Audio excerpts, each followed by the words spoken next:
to do their job, and it shouldn't be this difficult. New from the I-Team, can you believe this? Fresh from snagging a new state contract, the state's troubled medical ride service is hit with more of the same complaints from families fed up with MTM. I'm Gene Valicenti. And I'm Patrice Wood. MTM coordinates non-emergency medical rides for the state of Rhode Island, and it's come under fire before. The I-Team's Brian Crandall is here with a follow-up. Brian?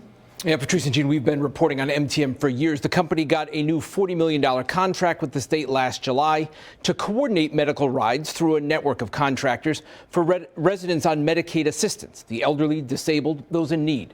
Now, that was despite a barrage of complaints about 5 years ago and a deadly crash 3 years ago.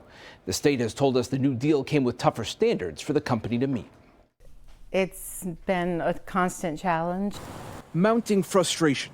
It exacerbates an already tough situation. The frustration is with MTM. Just control that foot. Annie Oster's sister Mary relies on the rides to get to appointment, and she says the company has missed about 8 of Mary's rides in the last year.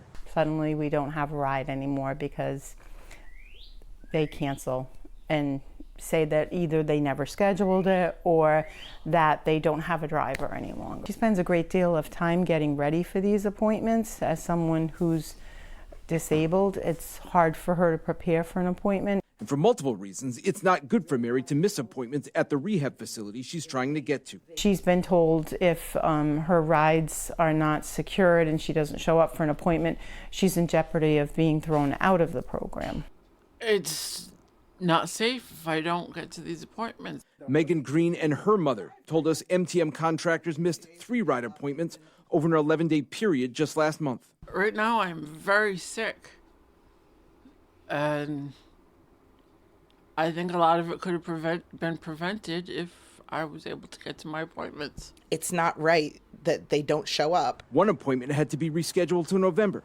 Rachel Green provided us letters from MTM acknowledging her complaints about 2 missed rides are valid and that their transportation providers would be educated. If she gets sick or if she can't get the care that she needs and she can't get to the appointments, then she loses these abilities quicker, and then she loses more and more of her independence, and it's not right. That is what we're seeing, and we're attributing. The House Oversight Committee held an update hearing on MTM's performance 2 weeks ago. The company told lawmakers it's logging fewer complaints about its service than in the past. We've had significant turnover from some of our transportation providers. To be quite frank, some of them were not performing at the level we needed them to be at. And we've brought in new providers to replace them. MTM says it has brought on 16 new transportation providers since the start of the new contract with the state. I reported last month MTM had already racked up nearly $350,000 in penalties for not meeting benchmarks in the first 6 months of that new deal. The state's point person overseeing the MTM contract also told the committee they're seeing a decrease in complaints.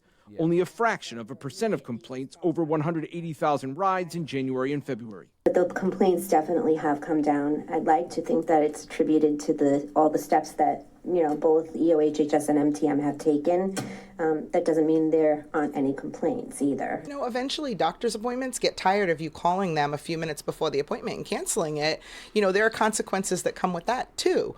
We don't want to start getting thrown out of these doctors and specialists. All we want is a reliable ride service. They have a responsibility to not just my sister, but to everyone who relies on this service. I just wish that the governor would hold these people accountable and that we would consider getting a new company to come in, because MTM is just not doing their job. In response to the complaints we heard from those families, MTM says in a statement to us, MTM takes all transportation feedback and complaints seriously. We are committed to working closely with EOHHS and our network of transportation providers to ensure safe and timely transportation for Rhode Island residents. And the state writes us in a statement, we are consistently analyzing the performance of MTM and are unwavering in our commitment to enhance these services. Now, we interviewed Megan Green, the patient you heard from there, nearly 2 weeks ago. Her mother told me just yesterday she's now in intensive care and will likely soon be taken off life support.